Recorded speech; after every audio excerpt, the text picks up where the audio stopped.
Salut les amis d'RFLJ. Hola. J'espère que vous allez bien et que vous êtes prêts pour retrouver ce nouveau numéro de vidéo RFLJ Autocollection. On est bien entouré. On est bien entouré et aujourd'hui on va enfin présenter en détail ma BX. Vous avez vu l'essai routier il y a quelques jours. Oui, il y a quelques jours. Apparemment ça vous a bien plu puisque cette voiture vous l'attendiez et du coup on retrouve aujourd'hui cet essai routier. Non, pas cet essai routier mais statique du coup. Ouais. Pardon, Non, j'en perds mon latin. on se cafouille. Alors, Ouais. la Citroën BX est une berline 4 places. familiale. 5. 5 ou 4 berline places. familiale de la marque Citroën que vous connaissez bien. Et elle est sortie en 1982. Voilà, donc c'était la nouvelle familiale de la marque au chevron. Elle remplaçait la GSA. Exact. Et c'était la première Citroën, entièrement Citroën, depuis le début de l'ère PSA, puisque dans les années 70, Peugeot rachète Citroën, Oui, forme le groupe PSA. Et jusqu'à présent, les modèles Citroën étaient finalement des Peugeot rebadgés, puisque la Visa est une 104 rebadgée, la LN LNA est une 104 coupée rebadgée. Voilà, et il n'y avait pas eu vraiment de grandes sorties, puisque la CX qui était sortie dans les années 70 était de conception avant le rachat Peugeot.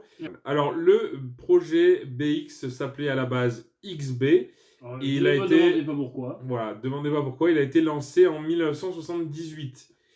Pour fabriquer cette voiture, Citroën a fait appel à la carrosserie Bertone et son célèbre designer Marcello Gandini, qui a donc été le concepteur de la Countach, de la Lamborghini Countach.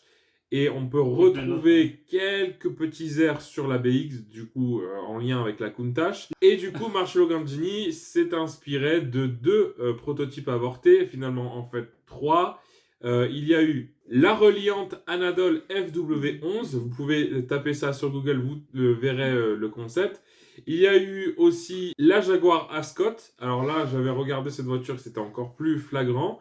Et la Volvo Tundra. La Volvo Tundra aussi, qui était un projet proposé à Volvo, que Volvo a refusé. Et donc, du coup, Bertone ont proposé ce projet à Citroën. Qui a finalement bien réussi. Voilà, qui a bien réussi. Citroën, ils ont pris un petit peu ce prototype-là. Ils ont mis un peu du design Citroën à l'intérieur. Et ils en ont fait donc la BX. Sachez que la BX a été fabriquée pendant 12 ans. Elle a existé de 82 à 94, sera remplacée en 93 par la Xantia. Et donc la BX a existé en deux phases différentes. Oui, la série 1 et la série 2. Voilà, la phase 1 qui s'est arrêtée en 86 et ensuite donc la phase 2 qui a pris la place. Ouais. Il y a eu aussi des BX Break qui ont été carrossés par Eliez. Et jamais de BX Cabriolet. Et jamais de BX Cabriolet, c'est vrai. Ça aurait été bien. C'est vrai que ça aurait été très sympa. Alors avant de passer à la présentation de mon exemplaire, on va juste rappeler un petit peu pour que vous puissiez un peu situer le modèle.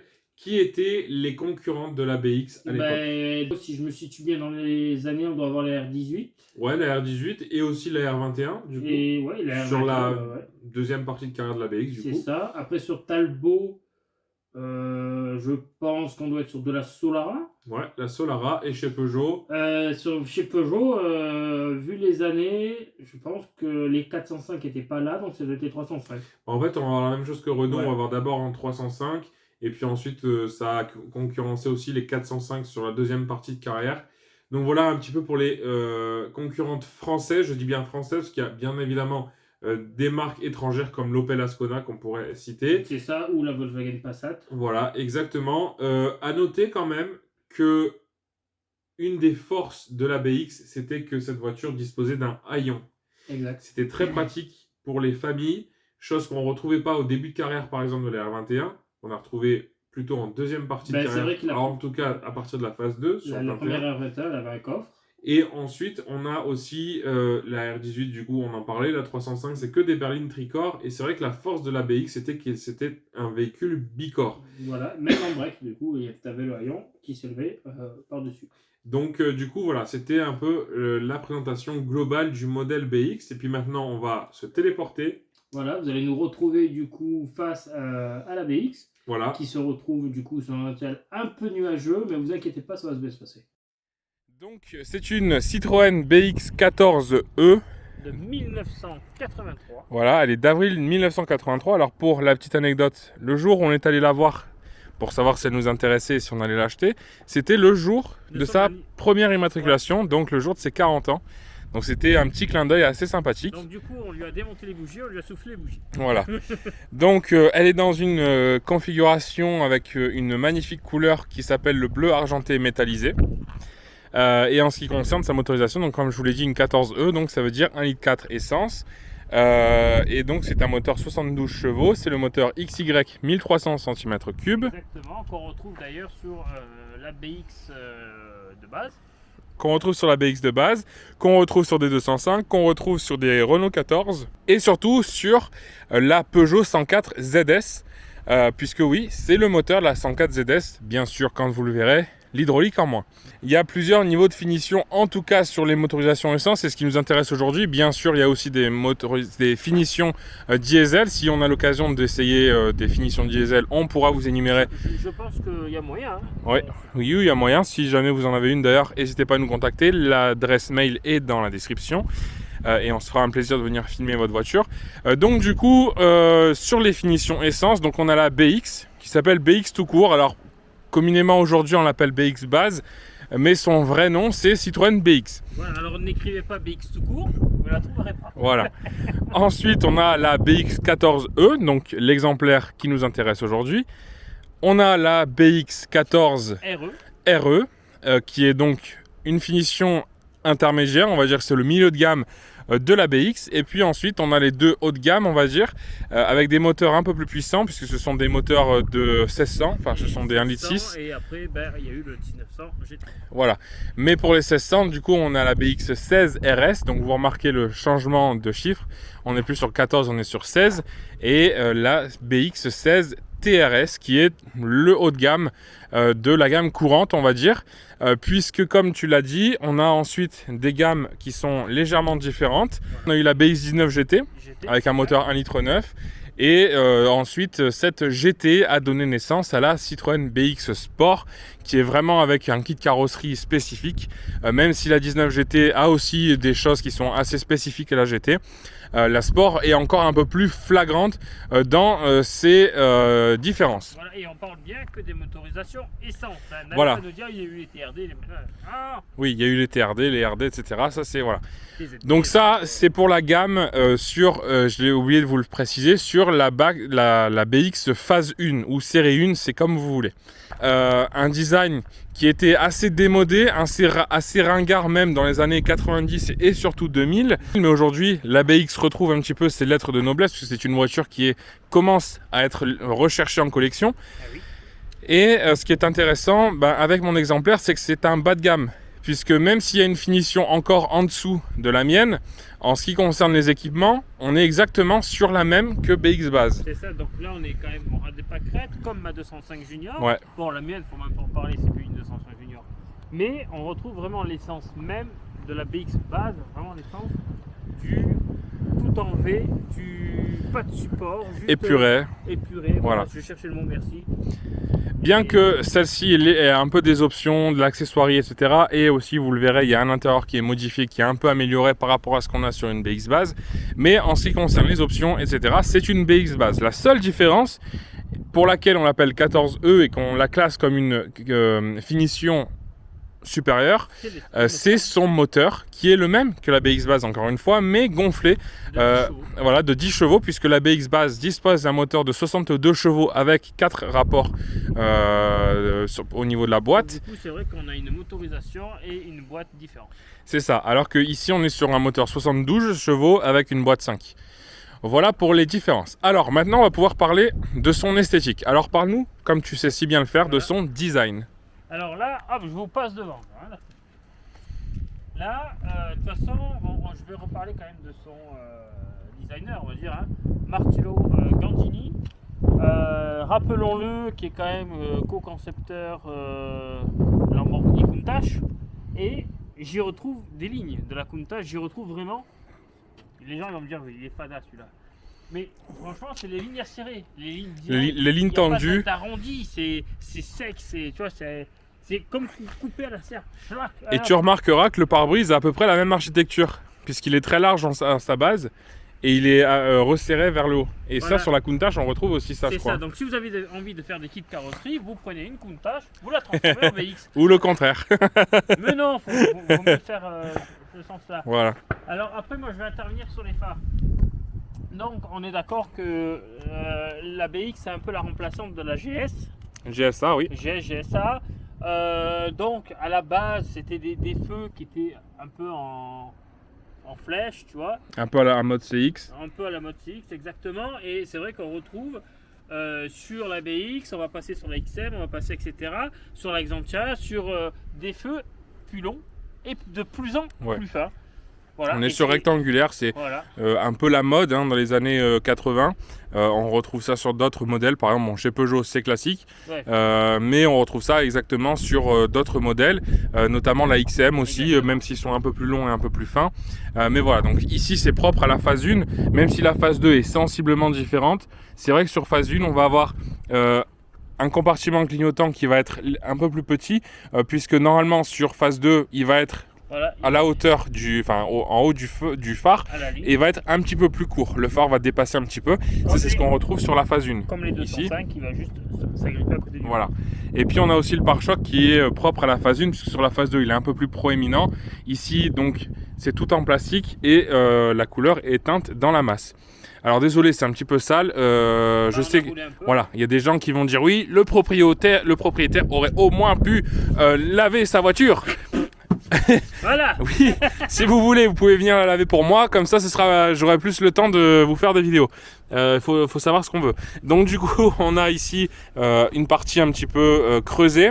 Alors sur les 19 GTI, on va avoir une partie en caoutchouc qui va recouvrir donc là où c'est creusé. Voilà. Et puis ensuite, on a une unique prise d'air. Voilà, une sorte de déflecteur d'air. Avec un déflecteur en dessous. Et puis les crochets de remorquage qui sont fixes et qui sont fixés directement sur le châssis. Ensuite, pour la partie avant, on a la prise d'air ici. Voilà. Qui est propre aussi au BX. Ça, c'est un design qui est bon. On reconnaît une BX entre autres grâce à ça. Avec son monobalai.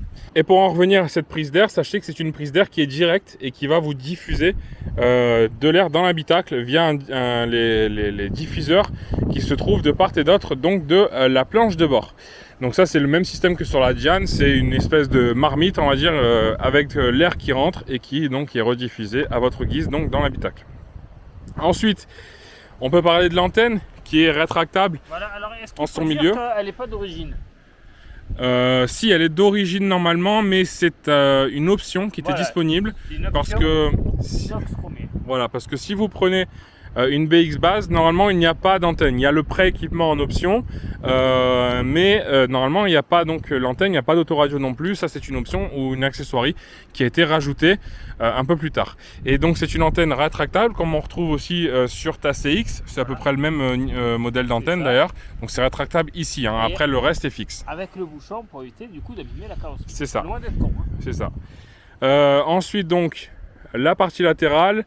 Alors encore une fois, des lignes tendues, bien années 80, avec la barrette de protection latérale, qui est normalement aussi une option sur la BX base. Il me semble que à l'origine, on n'a pas ces petites barrettes de protection. Donc ça a été ajouté à ce modèle. Et j'aime beaucoup la texture. C'est comme tu le disais. Mais en fait, c'est du caoutchouc. Je dirais comme comment dire, on dirait du... Je sais pas, comme un pneu. En fait, c'est tout doux et c'est un peu moussé, donc au toucher, c'est super agréable. C'est ça, et puis je trouve que ça relève quand même assez bien du coup les lignes assez linéaires de cette voiture, assez directes. C'est ça. Ensuite, donc, on n'a pas parlé des jantes. Avant ça, je vais juste vous montrer sur le bas de caisse, on a un unique crochet pour pouvoir poser le cric. Puisque les Citroën hydrauliques ont une manipulation spécifique pour pouvoir changer les roues. C'est ça, parce qu'on appelle ça les CX de feignants. Voilà. Donc du coup, les Citroën de feignants. Voilà. Donc du coup, c'est une manipulation qu'on vous fera voir dans une vidéo spécifique ou un petit réel, un petit short. On verra un peu le format, mais on vous fera voir la manipulation, comment changer les roues sur une BX. Et on vous fera aussi, donc ça c'est pour ça que c'est important si vous avez envie de voir. Je pense qu'il ne faudra pas leur dire ce qu'on va faire, je pense que ça va être un petit peu le petit bonbon. Non mais on va les teaser quand même parce que il y en a peut-être qu'il faut attirer pour qu'ils s'abonnent. Est-ce que vous aimez les tricycles? Donc tricycle motorisé. voilà, donc si jamais ça vous intéresse et que vous n'êtes toujours pas abonné à la chaîne, c'est important de le faire, de vous abonner puisque je pense qu'on va bientôt vous montrer comment on fait pour rouler avec 3 roues. Parce que oui, la Citroën BX comme la DS peut rouler sur 3 roues. Et donc ça, on vous fera la manip. Alors on l'a jamais faite. Peut-être que dans notre essai, vous allez voir une voiture un peu rayée. Voilà. Mais peut-être que vous allez voir en direct une voiture qui tombe. Mais en principe, si ça fonctionne bien, on peut avoir donc une voiture qui roule sur 3 roues. Donc ça, si vous voulez le voir, ajoutez-nous, abonnez-vous à nos réseaux sociaux. Comme ça, vous pourrez le voir donc dans un futur plus ou moins proche. On reprend donc le design avec l'aile qui recouvre une partie de la jante.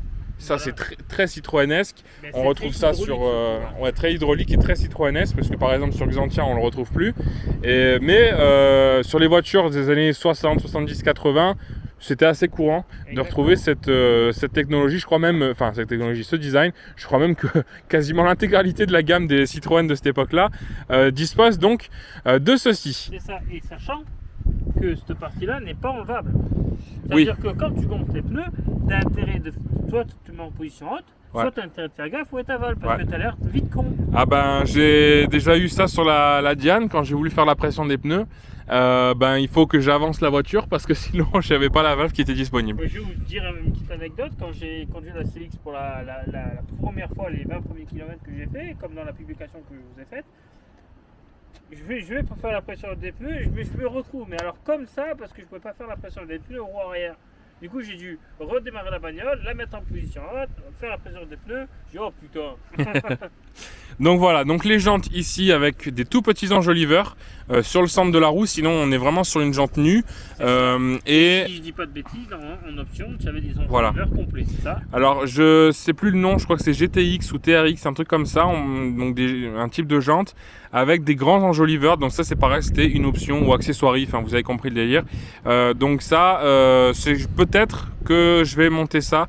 Ce sera peut-être mes jantes hiver, celle-ci, et l'été je mettrai peut-être des plus grands enjoliveurs. J'aime beaucoup les enjoliveurs de 19 GT notamment, donc peut-être que j'essaierai de m'en trouver. Allez, et si on parlait un peu de ça? Alors ce déflecteur, c'est plutôt même une sortie d'air, c'est encore une fois peut-être même le détail de design extérieur que je préfère sur cette voiture. C'est vraiment un truc typique pour moi. Quand je vois ça, je pense direct à une BX. Vous allez me dire, ouais, ok, est-ce que ça a une réelle utilité? Eh bien oui, parce qu'en fait, j'ai lu quelque part que c'était pensé pour que l'air puisse rentrer à l'avant de la voiture, circuler et ressortir par ici. Voilà, donc ça, c'est, est-ce que ça fonctionne réellement? Certainement, mais en tout cas, ça c'est vraiment quelque chose qui est propre à la BX et franchement, même limite, j'aurais presque envie de te dire, s'il n'y avait pas ça, il manquerait peut-être quelque chose. Ça ferait en fait un plein, sachant que là c'est une partie en plexiglas. C'est de la fibre de verre, je crois. Voilà, donc qui est sur ce modèle-là qui est peint, et que sur certains modèles comme la BX Sport qui est. Ah non, pas la Sport, sur par exemple les TRS TRD, on peut retrouver, donc c'est le haut de gamme, hein, on peut retrouver donc à la place de ce montant qui est donc comme tu l'as dit en fibre, on peut retrouver à la place donc une vitre de custode en plexiglas qui d'ailleurs dans le temps vieillit très mal. Voilà, et souvent était fumé. Hein. Ouais, c'était fumé, ouais. Voilà, donc ça c'était quelque chose qui était disponible sur les hauts de gamme, bien sûr, ça n'en est pas une et ça restera comme ça.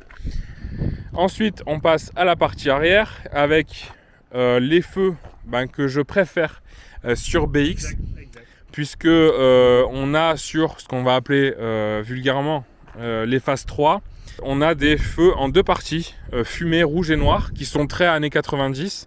Et on a donc sur les BX phase 1 et les premières phase 2, jusqu'en tout cas 1990, on a donc ces feux à petits carrés. Voilà, moi, ça me rappelle du coup les feux de la Renault 19 phase 1. Ouais, c'est ça. Alors je dis pas que c'est les mêmes, je dis qu'ils m'y font penser. Non, mais je suis d'accord avec toi, c'est vrai, mais je rectifie parce que sinon on va se prendre des claques. Tu vois. c'est très ressemblant. Et moi, pareil, hein, vous savez certainement que en partie j'ai acheté une BX parce que c'est un peu la nostalgie de la BX de ma grand-mère quand j'étais petit, qui avait donc une BX avant la 406 que vous avez découvert il y a quelques semaines sur la chaîne. Et j'ai un souvenir par exemple de j'arrivais de chez elle comme ça, la voiture était garée là, et quand on prenait sa voiture, on arrivait par là, donc j'avais les feux et la grille que je voyais en premier donc quand j'allais dans cette voiture, donc ça me rappelle vraiment des bons souvenirs, et c'est pour ça que je voulais aussi des feux comme ça. Parce que je trouve que ça a le charme vraiment de la BX, ça me rappelle vraiment pour moi ce qu'est une BX, et donc voilà. Alors ensuite, là on va pouvoir détailler le haillon qui lui aussi est en fibre. Voilà. D'ailleurs on peut l'ouvrir. Alors là on va le tenir parce que monsieur a une tendance à être viril. Les vérins sont peut-être récents et c'est vrai qu'ils sont assez forts. Donc vous voyez, hein, c'est du plastique, enfin un effet plastique un peu, donc c'est de la fibre. Et donc cette lunette arrière qui ne dispose pas de balai d'essuie-glace. Voilà, qui est une option sur les voitures. Par exemple sur la RE, il me semble qu'il y est.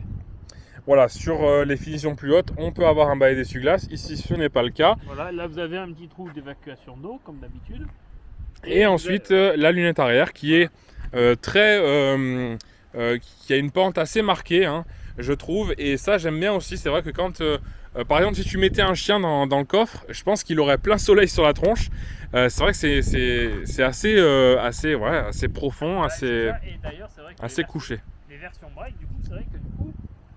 Ah, tu gagnes en hauteur. C'est vrai que en ce moment, je déménage, les locaux RFLJ et donc qui sont mes locaux personnels aussi, déménage, et elle me sert beaucoup pour déménager. C'est vrai que parfois on retrouve des difficultés. Alors elle est vraiment très pratique, mais juste par rapport à cette vide, ce haillon, parfois quand on veut transporter quelque chose de volumineux, par exemple, un frigo, voilà. Le break il serait passé malheureusement aux cheveux, mais il serait passé tranquille. Voilà, ça peut être assez gênant cette lunette arrière, donc c'est vrai que en tant qu'utilitaire, un break, voilà, ça a tout son sens. Voilà. Alors du coup, la lunette arrière avec des petits détails qu'on va vous détailler. Alors déjà, notre logo RFLJ Auto Club, voilà. Qui est donc offert, un exemplaire offert pour chaque membre inscrit au RFLJ Auto Club. Si vous avez envie de vous inscrire, vous n'hésitez pas à nous envoyer un mail, hein, encore une fois, c'est dans la description. Sachez que la première année d'inscription, donc jusqu'en septembre 2024, toutes les adhésions sont gratuites. Voilà, alors après, par contre, il faudra raquer. Hein. Voilà. Et donc cet autocollant, ce sticker est à coller sur vos voitures si vous le souhaitez, on force personne. Voilà, et donc, moi je préconise sur la vitre. Je préconise sur la vitre, comme ça il y aura au cas où pas de dégâts peinture. Ouais, voilà. Et donc ça c'est offert à tout le monde. Après, si vous avez plusieurs voitures inscrites au club, après il faudra débourser la maudite somme de 2 € par sticker supplémentaire. Voilà. Et après, si vous n'êtes pas inscrit au club, vous pouvez aussi nous envoyer un mail, on pourra vous envoyer. Donc sachez que c'est 2 € plus le prix d'un timbre. Donc ça fait 3,20 €. Voilà. Donc du coup, si vous êtes intéressé mais vous n'êtes pas inscrit au club, vous pouvez quand même avoir vos stickers. Vous pouvez donc nous contacter. Et ensuite, ici, donc on a le petit autocollant en avant Citroën. Alors qui était exactement là, si je dis pas de bêtises, quand voilà. tu as acheté le véhicule. Mais on retrouve ici les marques du passé de l'ancien autocollant. Donc qui a dû être brûlé, comme c'est légèrement le cas ici, puisque ici le Citroën Préfère Total semble être d'origine, en tout cas au vu de sa patine, je pense pas dire de bêtises là-dessus, et donc je pense que le en avant Citroën a dû vieillir aussi, et donc il était plus sur la voiture. Moi j'en ai trouvé un en reproduction. Pour moi c'était un des détails que je voulais absolument sur ma BX, donc ça a été trouvé. Et puis ensuite le traditionnel Coluche qu'on retrouve quasiment sur toutes nos anciennes, puisque sur ta CX je t'en ai offert un, alors exactement. Tu l'as peut-être pas encore mis. Non, je l'ai pas encore mis. Puisqu'elle n'est pas encore tout à fait finie, enfin elle est finie, mais voilà, maintenant il y a des petits réglages à faire. Du rythme. Et puis après tu vas passer à la carrosserie, donc voilà, elle n'est pas encore finie. Et sur ma Diane on retrouve donc le même sticker. Ensuite, donc ici comme tu viens de le toucher, l'ouverture et la serrure pour ouvrir le haillon. Et puis le petit logo BX14E. que je trouve très joli, avec ici le Citroën de l'autre côté. Et ensuite la partie basse avec le pare-choc, la ligne d'échappement qui est une ligne d'origine de BX, hein, c'est comme ça que c'est pas celle d'origine, mais en tout cas c'est la même forme. On a ensuite donc les crochets de remorquage qui sont aussi comme à l'avant, donc fixés directement sur la voiture. Et je profite maintenant d'être à l'arrière de la voiture pour vous montrer que la roue de secours est dans un panier sous le coffre. Et puis aussi on peut apercevoir donc les amortisseurs avec les fameuses sphères qui sont donc de part et d'autre de cette voiture. Et puis maintenant on va dire quelques mots sur la partie latérale droite, avec donc l'absence d'un rétroviseur droit, puisque ce n'était pas obligatoire à l'époque, et donc c'était en option sur définition plus haute. L'option qui n'est pas là, et je ne la mettrai pas puisque ça donne le charme de la finition basique. Alors parfois c'est pas forcément pratique pour les manœuvres, mais il suffit de faire attention et on y arrive. Et ensuite la dimension des pneus, c'est vrai je vous l'ai pas donné, donc je vais vous la donner vite fait parce que bon on a déjà parlé des roues, mais je vais juste vous donner la dimension. Une 165/70 R14, donc du 14 pouces pour les jantes donc de ma BX. Et avec la liste de vitesse. Voilà. Et puis René qui va nous ouvrir la trappe à carburant. Donc ça encore une fois c'est classique sur BX. Voilà, et comme vous pouvez le voir, le bouchon de réservoir est inclus dans l'ouverture du réservoir. Ouais. Alors, vous avez entendu donc le nom de la couleur, c'est le bleu argenté métallisé. Sachez que c'est une couleur qui aujourd'hui est assez rare sur BX, et c'est en partie pour ça que j'ai craqué, que j'ai voulu cette BX. Puisque si vous retournez sur notre vidéo du parking visiteur de Epoch Auto 2022, on avait trouvé une BX 14 RE. Donc à l'époque on ne savait pas donner un nom sur sa couleur. Maintenant aujourd'hui je connais parfaitement les couleurs donc, de la BX, en tout cas du millésime 83. Et donc c'est le bleu argenté métallisé. J'avais vraiment eu un coup de cœur pour cette couleur, et je m'étais dit si je peux, déjà à l'époque je voulais acheter une BX. C'était pas encore le moment financièrement parlant, mais en tout cas c'était dans mes projets. Et je m'étais dit à l'époque, si je peux me trouver une BX dans cette couleur, exactement, franchement ce serait le must. Et comme par hasard, pas très loin de chez moi, à Aix-en-Provence plus précisément, j'ai trouvé donc cette BX 14E en bleu argenté métallisé, en bon état, un peu moins à l'intérieur, mais c'est que de la castillage, c'est pas très grave, c'est que de la sellerie. C'est ça, donc la peinture, on dit, a été refaite il y a à peu près un an. Voilà, la peinture est neuve, on va dire, elle a à peu près, comme tu l'as dit, un an. Mais en tout cas, elle est dans ce bleu argenté métallisé, qui est extrêmement rare pour la simple et bonne raison, et tu vas nous l'expliquer. Parce qu'elle a été disponible que pour le premier millésime 83, on va dire 83, voilà, de ce modèle-là. C'est-à-dire que vous prenez un millésime plus vieux, vous n'aurez pas du tout cette couleur. Voilà, si vous avez une BX de 85 mais en bleu argenté métallisé, sachez que ce n'est pas sa couleur d'origine, alors que moi, ça l'est. Le propriétaire a voulu un peu fanfaronner, voilà. Alors, à l'image d'autres couleurs, hein, c'est un coloris qui était disponible que sur un seul millésime. On a eu le vert tuilerie qui d'ailleurs apparemment, encore plus rare, et qui même apparemment n'existe plus, parce que apparemment, aujourd'hui, à l'heure où je vous parle, il n'y a pas de BX vert tuilerie d'origine connue encore en survivante. Ça, c'est triste. Donc ça c'est triste, et on a aussi encore plus rare mais qui existe, puisque j'en ai jamais vu en vrai, mais en photo ça existe. Ouais. Il y a le jaune Cédra. Le jaune Cédra que personnellement je n'ai jamais vu. J'espère qu'il en reste au moins quelques-unes. Il y en a au moins une, il y en a une de sûre, ça c'est une certitude, j'en ai déjà, je sais qu'elle existe. Personnellement je ne l'ai jamais vue, j'espère pouvoir la voir un jour, pourquoi pas à Epoch Auto, ce serait cool. Mais donc du coup voilà, donc ce sont des coloris, il y a le bleu lagune aussi, il y a des coloris qui sont assez rares sur BX. Et après ce qui est un petit peu dommage, c'est que sur les millésimes d'après, Citroën est un peu rentré dans le rang avec des couleurs, bon il y a toujours des belles couleurs, des beaux bleus, etc., des rouges, des jolis rouges, mais on est un peu rentré dans le rang avec une palette de couleurs un peu moins étoffée et un peu moins originale, voilà, c'est ça. Surtout gris, beige, tout ça c'est... Ce beige là. Il y a des beiges qui sont pas très beaux sur BX. Alors déjà, j'avais une petite demande à faire, si en regardant notre vidéo, il y a une petite pensée qui se dit ah ben putain, mais je connais une BX en vert tuilerie, machin, même abandonnée ou voilà. N'hésitez pas à faire une petite photo, nous contacter ou quoi, ça serait pour un peu la poster quand même, parce que c'est quand même une couleur qui normalement n'existe plus.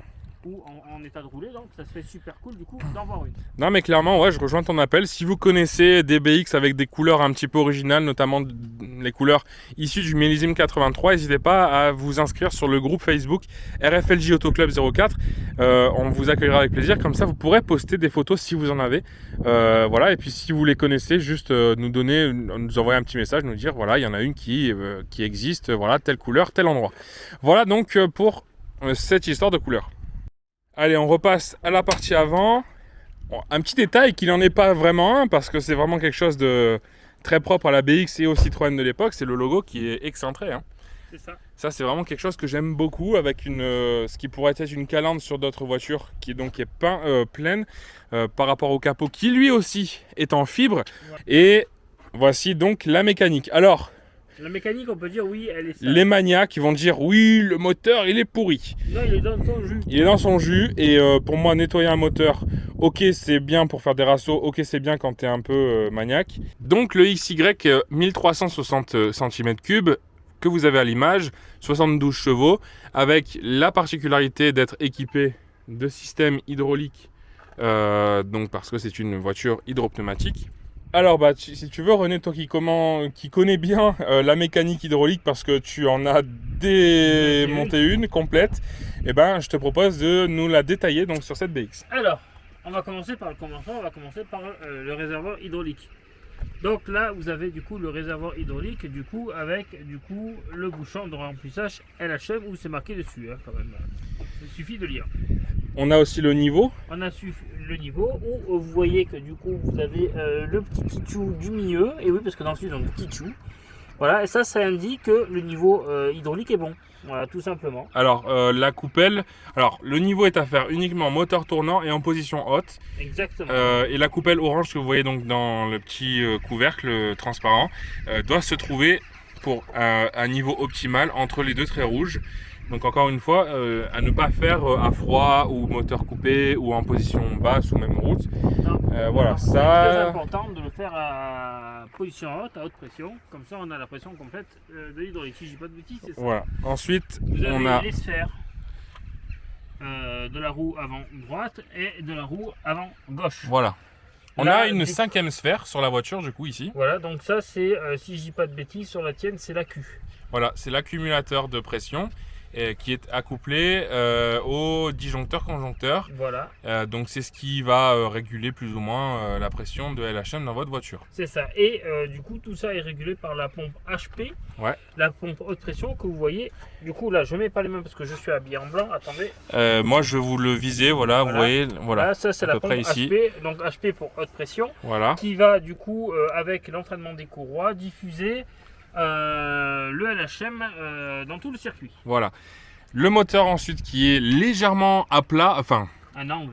Architecture assez particulière puisqu'il est quand même bien couché. Alors je sais plus à combien de degrés il est positionné, mais c'est pas un moteur tout à fait droit. Donc ce qu'il y a de bien, c'est que c'est une mécanique simple. La boîte de vitesse qui est sous le moteur. Donc quand on fait une vidange, on vidange en même temps la boîte puisque c'est la même huile, c'est le même carter pour la boîte de vitesse et le moteur. Ça c'est une particularité donc de ce moteur XY pour être encore plus précis. Et avant de passer à l'intérieur de la voiture, je vais vous montrer des petits stickers que j'aime beaucoup qui sont d'origine sur la voiture. Donc ici déjà on nous explique que pour démonter les bougies d'allumage, il ne faut utiliser que la clé qui est disponible donc avec le véhicule. Donc là c'est la clé à bougie qu'on passe là et je claque. Voilà. Et ensuite, on a aussi encore des autocollants d'origine qui nous parlent du liquide de refroidissement, protège jusqu'à moins 15 degrés Celsius, vidangé tous les 2 ans ou 1 an, je sais pas, enfin c'est un peu effacé. Et ici surtout le niveau d'eau, ne complétez que si le voyant de niveau d'eau s'allume. Et j'aime beaucoup la typographie des lettres, des lettrages qui fait vraiment années 80. Donc ça voilà, ça c'est d'origine à la voiture. Allez, maintenant on va pouvoir passer donc à l'intérieur de cette beauté. Allez mon cher ami, montre-nous donc le coffre d'une contenance de mémoire, si je dis pas de bêtises, de 444 litres, je crois. Il me semble que c'est ça, 444. Ouais, je crois que c'est ça, de mémoire, voilà. Donc un bon coffre, alors une voiture qui était classée comme une voiture familiale, une berline familiale à l'époque, 4,23 m. Aujourd'hui, ce serait plutôt une compacte, puisque même ma DS4, qui est une berline compacte, est plus longue que celle-ci. Mais l'espace intérieur est vraiment digne d'une familiale, puisqu'on n'a pas tous les trucs d'aujourd'hui qui remplissent l'espace. Voilà, vous avez compris le délire. Donc du coup, on a un coffre assez spacieux, Voilà. avec donc de part et d'autre, on a bien fait les choses chez Citroën, puisqu'on a dit il y a le passage de roue, mais on va quand même utiliser cette perte de place. Donc ils ont mis des carénages en plastique, et puis on peut s'en servir. Donc vous voyez que c'est bien rempli ici, on peut s'en servir pour pouvoir ranger du matériel. Donc j'ai ma nénette, j'ai mon petit bidon de LHM, puisque c'est une Citroën hydraulique, donc toujours le petit bidon de LHM.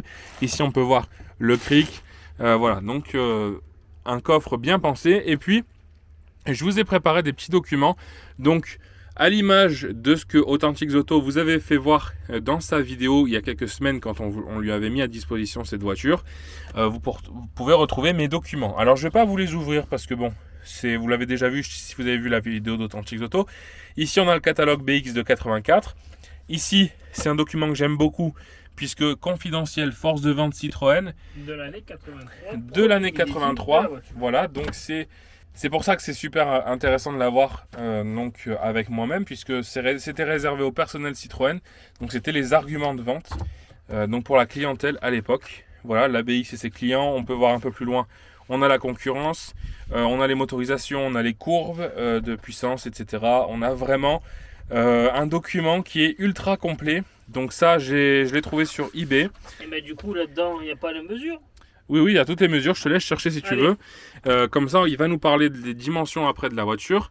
Ici, alors dans cette pochette, on a le manuel d'utilisation d'origine, on a le guide d'entretien, on a vraiment les documents d'origine. Et ce qu'il y a de bien, c'est que dans cette petite pochette qui est logotée, frappée du logo Citroën, ici, donc pochette d'origine, j'ai retrouvé des documents qui retracent un petit peu le passé de mon exemplaire. Donc je le rappelle, est de 1983. Et on a donc son deuxième courrier avec la carte verte d'assurance. Donc c'est le courrier qui fournissait la carte verte du 10 mars 84 jusqu'au 9 mars 85.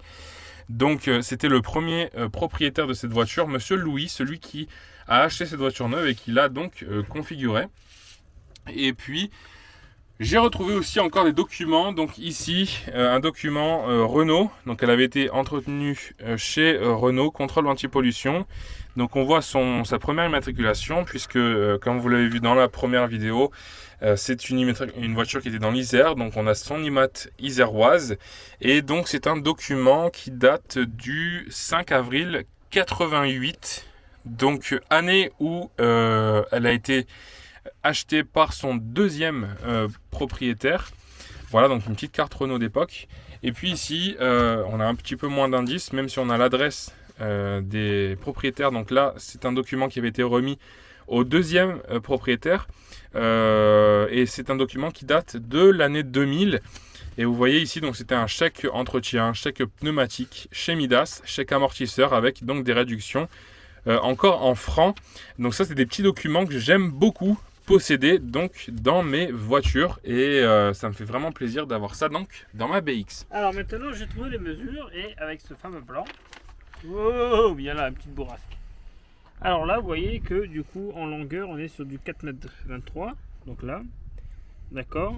Et là, on a la dimension du coup de largeur avec 1,65 m ou 1,66 m avec baguette. Donc on a même la baguette au centre, la baguette là, la mesure au centre des pneus. On a toutes les mesures, etc., etc. Et il y a un petit croquis que j'aime beaucoup qui est juste sur la page d'après. C'est les positions en angle, la position angulaire du conducteur. Voilà, c'est la position dite de moindre fatigue. Voilà, donc prenez vos rapporteurs, mesurez-vous.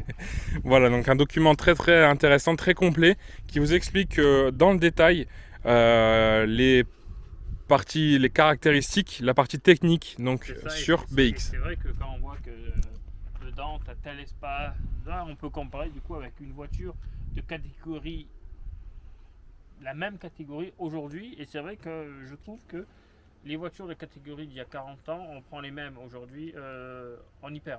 C'est clair. Allez, monsieur le portier, veuillez m'ouvrir la portière. Alors, sachez avant toute chose que cet intérieur n'est pas en excellent état, que la sellerie va être refaite et que ce n'est pas un intérieur d'origine. Pour quelle raison ce n'est pas un intérieur d'origine? Eh bien tout simplement, et je vais vous mettre la photo du nuancier des selleries disponible sur BX, et en tout cas de cette époque-là, c'est un intérieur qui s'appelle le Hercule bleu indigo. Voilà, donc toujours un nom un peu effarouché. Voilà, qui était disponible apparemment à partir de l'année modèle 85, donc un peu plus récent que ma voiture. À l'origine, moi j'ai un tissu qui est censé être un gris uni, voilà, un tissu classique. Donc vous avez vu le nuancier, où vous le voyez à l'instant. Bon, personnellement, je suis pas très fan. Donc si jamais vous avez un intérieur de BX 14E ou de BX base, année modèle 83 en gris foncé comme ça, là un peu, enfin gris uni. N'hésitez pas à me contacter si vous le voyez, si vous le vendez pas trop cher, parce que je voudrais quand même me retrouver à l'intérieur d'origine. Je le montrerai pas, mais c'est juste pour l'avoir avec la voiture.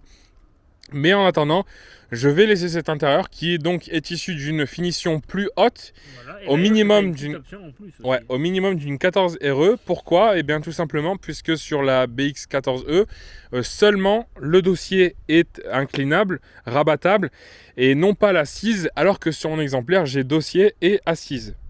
Et ça, c'était disponible sur les finitions plus hautes.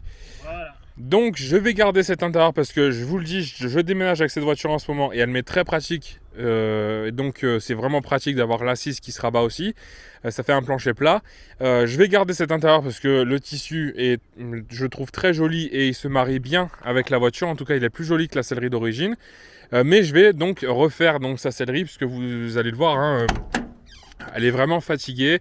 Alors c'est du tissu très très fin. C'est du tissu qui vieillit mal avec le soleil, etc. C'est une voiture qui a toujours été, sauf pendant la première partie de sa vie en Isère, mais l'Isère c'est un peu... l'été il fait bien chaud aussi. Sinon c'est une voiture qui a toujours été dans la région PACA, donc du coup, en tout cas pour la majeure partie de sa vie, donc voilà, le soleil ici ça tape bien. Donc voilà. Alors René s'est installé. Ah oui, juste je veux en terminer. Ces petites parties là, ces petits boudins là qui viennent dans la continuité de la banquette jusqu'à la portière, que j'aime beaucoup, c'est un détail de BX que j'adore. Ça aussi c'est pas d'origine et je pense même que ça provient d'une BX phase 2 parce que je pense que c'est une sellerie de BX phase 2. Bon, ça je vais le laisser parce que c'est pas très choquant et j'aime beaucoup ce détail. Donc voilà, alors René s'est installé donc à l'arrière de ma BX. Le siège conducteur est en position du propriétaire, donc toi qui fais un 85.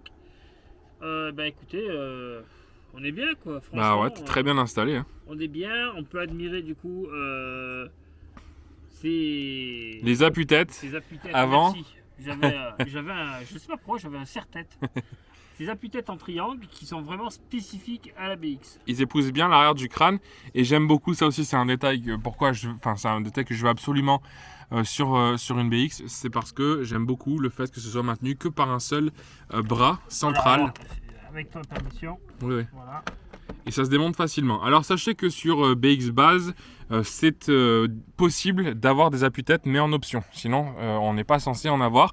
J'ai déjà vu des RE, la plupart des RE que je vois d'habitude aussi, n'ont pas d'appui-tête.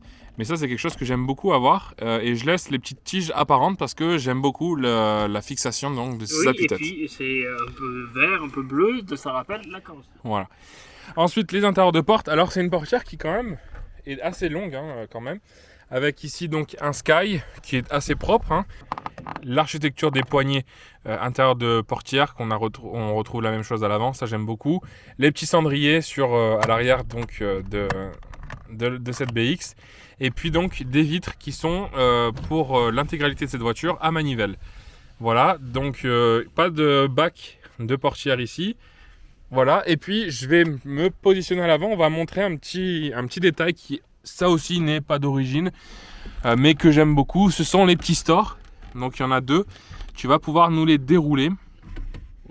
Voilà, donc vous avez le premier et vous avez le deuxième. Voilà. Qui s'attache dans... Voilà, il y a des petites encoches qui des sont... encoches prévues à cet effet. Voilà, qui sont prévues. Alors ça, par contre, je pense que c'est peut-être d'origine, je sais pas. Mais en tout cas, voilà, les stores ne sont pas d'origine à cette voiture, mais je les laisse parce que l'été, c'est pratique et j'aime beaucoup le style que ça donne. Alors vous avez du coup la manette pour abaisser la banquette et de l'autre côté, vous avez un autre kiki en plastique.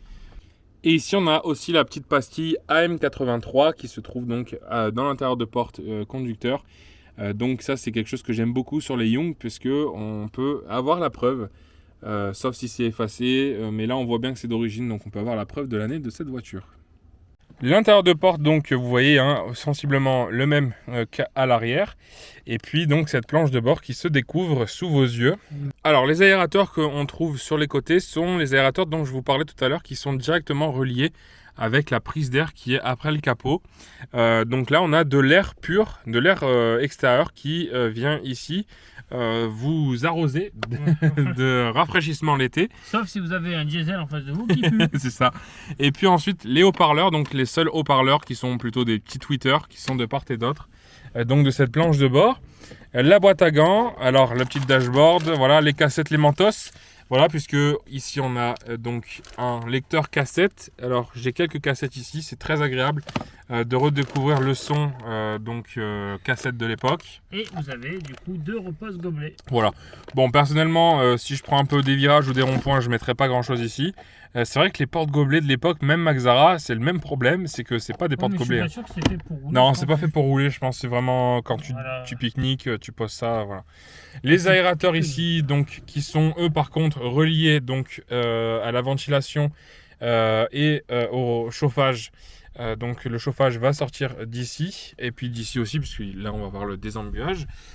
Et puis ensuite donc cette planche de bord, hein, j'aime beaucoup le dessin, on va y revenir après. Mais ici on a donc cette partie un peu carrée qui va venir pour cette finition de base en tout cas. Vous mettre à disposition donc le panel de ventilation chauffage, le petit cendrier ici, voilà, j'aime beaucoup aussi son architecture, et puis ensuite l'autoradio qui est certainement d'origine puisque c'est un Sharp avec donc le lecteur cassette, et puis ici donc le petit allume-cigare qui est fonctionnel, donc très pratique pour mettre une prise allume-cigare pour charger nos smartphones de l'ère moderne. Et puis j'ai oublié de vous montrer, et ça on a la même chose du côté de René. Ici on a des aérateurs aussi supplémentaires. Exactement. Voilà, donc une voiture qui est bien aérée. Pour vous aérer du coup les pieds. Voilà, et puis ensuite un petit rangement ici. Moi j'appelle ça un vide-poche. Ouais. Le levier de vitesse, voilà, donc une boîte 5 voilà, avec la grille ici.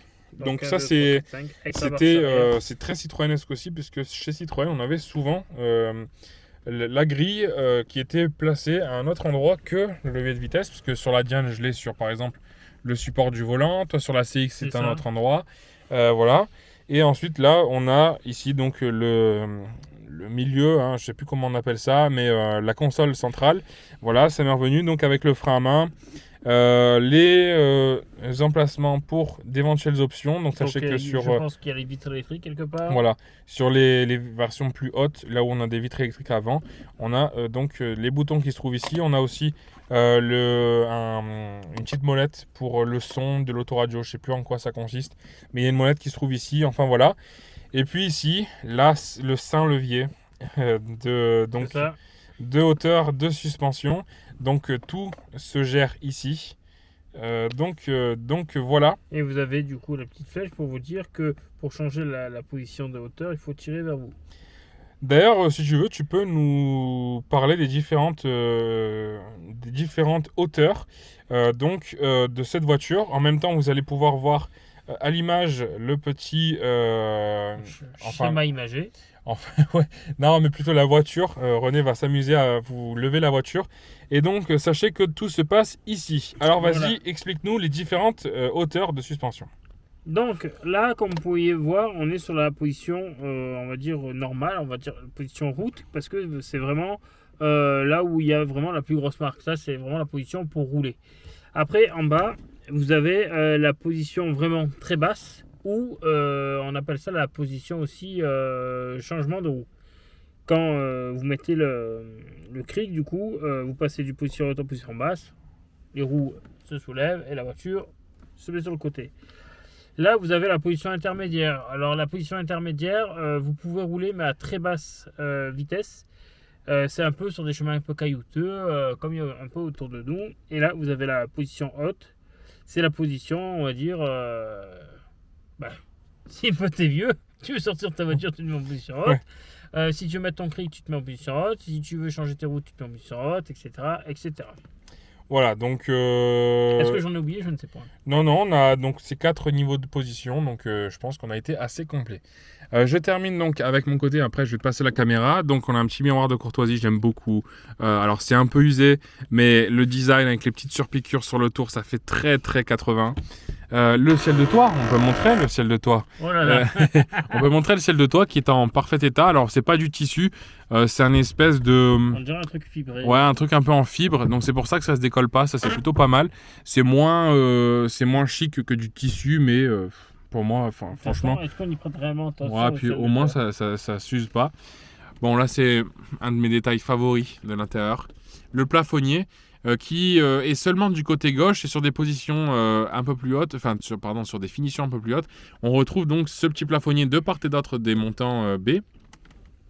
Et donc ça j'adore. Ça me rappelle encore une fois la BX de mamie. Et ensuite, eh bien, René va nous détailler le compteur de vitesse parce que, etc. Les parties, voilà, niveau Komodo, etc. Puisque vous l'avez remarqué, vu que c'est une BX phase 1, on a des satellites. Voilà, encore une fois, très citroënesque. Et c'est en partie pour ça que je voulais une phase 1. Parce que je voulais vraiment une vraie Citroën. Alors là, comme vous pouvez le voir, du coup, on est en face du volant. On est en POV face à mes yeux. Donc, vous pouvez voir du coup le volant en monobranche. En monobibranche. Voilà, en monobibranche. Avec du coup le joli logo Citroën. Bah, tiens, je viens de bloquer le volant. Vous avez entendu le clac. Alors là, comme vous pouvez le voir, Loïc nous a mis un peu le contact et vous pouvez voir du coup le logo, la forme du coup de la BX. Alors si je dis pas de bêtises, sur ta version E, il n'y a que le frein de parc ou le frein à main qui est noté, mais normalement tu dois avoir la position des portes ouvertes ou pas, etc. Mais vu que c'est une version de base, un petit peu plus haute, on a juste un petit moteur un peu plus haut, eh bien on l'a pas. Là, on passe du coup au compteur kilométrique journalier et de la vie totale du véhicule. Comme vous pouvez le voir, c'est un compteur à 6 chiffres. Donc la voiture a 109 525 km daté ce jour. Là, du coup, nous avons le fameux compteur à rouleau. Voilà. Que d'ailleurs, j'adore. C'est pour ça que j'ai pris d'ailleurs aussi ma CX en série 1 pour avoir ce type de compteur. Moi, j'en ai deux, toi, t'en as qu'un. Donc ça, vous avez pu voir le compteur en marche lorsqu'on a fait l'essai routier il y a quelques jours. C'est ça. Après, du coup, sur le côté, du coup, vous avez la jauge à essence. Et en haut, normalement, c'est une option que tu n'as pas. Je crois que c'est la jauge de pression d'huile, si je dis pas de bêtises. On a un petit bouton avec un œil et en fait c'est un voyant d'eau en fait. D'accord, maintenant je sais où il se passe. En fait, et vous avez du coup aussi le voyant pour l'huile et l'hydraulique. C'est pour contrôler si tous les voyants sont encore fonctionnels. C'est ça. Donc si vos ampoules ne sont pas grillées. Parce que s'ils ont bien suivi, le remplissage de niveau de liquide de refroidissement se fait uniquement lorsque ce voyant orange s'allume. C'est ça. Si il ne s'allume pas, on ne peut pas savoir qu'il faut remettre de l'eau. Donc c'est pour ça que cette touche elle est très importante. Parce que du coup vous pouvez vérifier si le voyant est encore fonctionnel. Comme ça vous savez que qu'il s'allume encore, donc tout va bien. Voilà, donc vous n'avez pas besoin de quelque chose qui va arriver. Là où normalement, si je dis pas de bêtises, c'est le bouton pour mettre à zéro le compteur journalier. Ouais. Là, je ne sais pas à quoi il sert ce bouton. Des options que... Et là non plus. Ouais. Voilà. Donc là au milieu, vous avez du coup le logo Citroën qui s'allume en vert, si je dis pas de bêtises, la nuit. Non, alors il s'allume en jaune, mais ce qui s'allume en vert, c'est sur les 16 TRS. On a un compte tour, donc avec des espèces de petites diodes qui s'allument. Alors ça a un nom, je crois que c'est VFD, un truc comme ça. C'est vraiment une technologie assez, qui porte un nom que je n'ai pas en tête là actuellement. Et donc le compte tour vient à la place de ce logo Citroën. Et donc c'est des petits voyants verts qui vont s'allumer et redescendre. Voilà, comme sur les Renault 11 électroniques Voilà, ou donc 9 c'est- électroniques. voilà, Ok. c'est ça.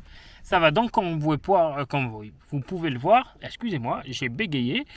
C'est un compteur qui est aussi dépouillé que du coup la finition, et je trouve que vraiment on a juste les informations qu'il faut et c'est largement essentiel. Tu n'as pas parlé aussi sur des finitions plus hautes. Ici, on a une horloge digitale qui se trouve ici, que je n'ai pas sur ma version. Exactement, mais je ne m'en rappelais plus, tu vois. Allez, et si on passait du coup au satellite, on Les va satellites, on va allez. passer au satellite gauche. Partons un petit peu dans l'espace pour voir les satellites. Voilà, alors là, du coup, vous voyez, donc ça, c'est des boutons optionnels que tu n'as pas. Est-ce que tu sais du coup à quoi ils servent Alors ces ces deux deux boutons? gros, je sais plus. Je l'ai su, mais je ne l'ai plus en tête. Voilà, alors si vous le savez, n'hésitez pas à nous le dire gentiment en commentaire. Là, du coup, vous avez la commande des feux. Alors normalement, vous avez un petit bitonio comme ça, mais malheureusement, le jour de l'achat, le propriétaire l'a cassé parce que c'est très fragile. Mais du coup, comme vous pouvez le voir, en fait, c'est juste une petite manette qui s'abaisse. Du coup, là, vous avez une commande pour les pleins phares. Appel de phare, pardon. Les pleins phares sont différemment. Là, vous avez les clignotants. Voilà, alors là, comme ça, regardez. Voilà, vous pouvez entendre du coup ce son si particulier qu'on entend. Et ce qui est de bien sur cette BX, et comme la CX, c'est que les clignotants, ils ne reviennent pas quand tu tournes le volant. C'est des clignotants manuels, donc il ne faut vraiment pas oublier de les enlever. On va passer au satellite droit. Alors là, c'est là où il y a un peu plus de choses. On va commencer par le petit bouton du bas. Ah bah il faut mettre le toin à toin. Voilà, le klaxon. Là, vous avez du coup les essuie-glaces, du coup avec le bouton qui n'est pas cassé. Là, vous avez du coup les warnings, le dégivrage de la vitre arrière. Et là, normalement, c'est une option pour... Est-ce que tu le sais? Oui, alors ici, quand on dispose d'un essuie-glace arrière, il y a donc le bouton pour mettre en marche l'essuie-glace arrière et pour mettre en marche le lave-glace. Voilà, donc maintenant, vous savez tout. Voilà, donc... Est-ce que tu peux des molettes là? Oui, il y a une molette qui se trouve ici. Alors là, attention, vous allez passer. Allez! Alors là, vous avez la manette pour tirer le capot. Ouvrir le capot, ouais. Voilà, et là, vous avez la manette, je pense, pour augmenter ou diminuer la luminosité, le rétroéclairage du compteur. Là, du coup, vous allez aller un petit peu sur le côté. Voilà, j'arrive à me repérer. Et là, vous avez du coup le starter manuel. Donc voilà pour la partie intérieure. Maintenant, on va sortir. J'ai deux choses à vous montrer encore. On a les molettes ici pour régler le dossier de votre siège et puis aussi l'assise légèrement. Et puis le dernier détail, et ensuite on pourra conclure cette vidéo avec la petite vignette reproduction de 83. Voilà, qui est aussi quasiment aussi bleu qu'à la peinture. Voilà, elle est assortie à la couleur de la carrosserie, donc en plus ça m'arrange. Donc voilà, on va repasser dans le studio et conclure cette belle vidéo. Frérot, on a terminé la présentation de la BX. Tu peux arrêter de regarder la vidéo. Du coup, ça y est les copains, vous l'avez vu, vous l'avez enfin ressenti. On vous l'a enfin présenté. Ça y est, elle s'est découverte à vous. J'espère qu'elle vous a plu, cette belle BX bleu argenté. Grand merci d'avoir regardé cette vidéo. Grand merci d'avoir regardé la première vidéo si vous l'avez regardée. Et une tronche de cake. On espère que cette voiture vous a plu comme la dernière fois. Hein, si on dit des erreurs, etc. N'hésitez surtout pas à nous corriger en commentaire. On n'est pas des professionnels. On va couper ici, on va vous laisser tranquille. Merci de nous avoir regardé. Abonnez-vous, commentez, likez, partagez. Instagram, Facebook, la petite clochette, YouTube, faut l'entendre. La petite clochette, on se parle l'un sur l'autre, on va voir en commentaire. Oui, mais je m'en fous. C'est pas agréable, vous coupez la parole tout le temps. C'est vrai, vous avez raison. Mais on le fait exprès. Vous avez raison. Voilà. Allez, gros bisous, portez-vous bien, abonnez-vous, machin, et à bientôt pour de nouvelles aventures sur la chaîne RFLJ. Gros bisous.